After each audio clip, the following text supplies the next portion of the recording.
BLM Kerala Tamil Nadu Pondicherry. ബിജെപിയുടെ പുതിയ ദേശീയ ഭാരവാഹികളെ അഖിലേന്ത്യാ പ്രസിഡന്റ് നിതിൻ നബീൻ ജൂൺ പകുതിയോടെ പ്രഖ്യാപിക്കും. കേരളത്തിൽ നിന്ന് കെ സുരേന്ദ്രൻ അടക്കമുള്ള നേതാക്കൾ പട്ടികയിൽ ഉണ്ടാകുമെന്നാണ് സൂചന. AP അബ്ദുള്ളക്കുട്ടി, അനിൽ ആന്റണി എന്നിവരാണ് നിലവിൽ കേരളത്തിൽ നിന്നുള്ള ദേശീയ ഭാരവാഹികൾ. ശോഭാ സുരേന്ദ്രൻ, ജോർജ് കുര്യൻ, പത്മജ വേണുഗോപാൽ എന്നിവർ പരിഗണനയിലുണ്ട്. ചുമതല ഒഴിയുന്ന സംസ്ഥാന പ്രസിഡന്റുമാർക്ക് കാര്യമായ പദവി നൽകുന്ന പതിവ് BJP പിന്തുടരുന്നാൽ കെ സുരേന്ദ്രൻ ദേശീയ സെക്രട്ടറിയാകുമെന്നാണ് വിവരം. ശോഭാ സുരേന്ദ്രനെ മഹിളാ മോർച്ച ദേശീയ ജനറൽ സെക്രട്ടറിയാക്കാൻ ആലോചനയുണ്ട്. രാജ്യസഭയിലെ കാലാവധി പൂർത്തിയാക്കുന്ന ജോർജ് കുര്യൻ ന്യൂനപക്ഷ മോർച്ച ദേശീയ പ്രസിഡന്റോ ജനറൽ സെക്രട്ടറിയോ ആകാനാണ് സാധ്യത. അനിൽ ആന്റണിയോ അനൂപ് ആന്റണിയോ രാജ്യസഭാ അംഗമായേക്കും.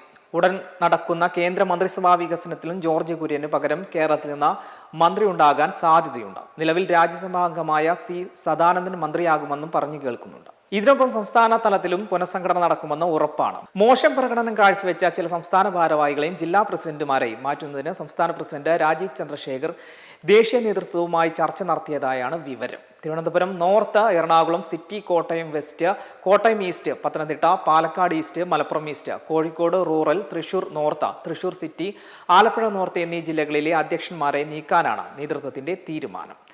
എന്നാൽ ഇതിൽ ചിലരെ ഒഴിവാക്കുന്നതിനെതിരെ കടുത്ത സമ്മർദ്ദവുമുണ്ട്.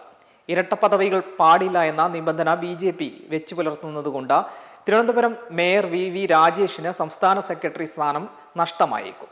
ശോഭാ സുരേന്ദ്രൻ ദേശീയ നേതൃത്വത്തിലേക്ക് പോയാൽ ഒരു സംസ്ഥാന ജനറൽ സെക്രട്ടറി സ്ഥാനവും ഒഴിവുവരും. അനൂപ് ആന്റണി രാജ്യസഭാ അംഗമായാൽ ജനറൽ സെക്രട്ടറി സ്ഥാനത്തേക്ക് ഷോൺ ജോർജ് എത്താൻ സാധ്യതയുണ്ട്.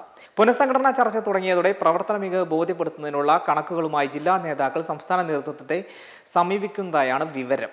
മെമ്പർമാരുടെ നിക്ഷേപങ്ങൾക്ക് ഉയർന്ന ലാഭവിഹിതം നൽകുന്ന കേന്ദ്ര സർക്കാർ സഹകരണ registered society Bharat Lajna multi state housing cooperative society limited.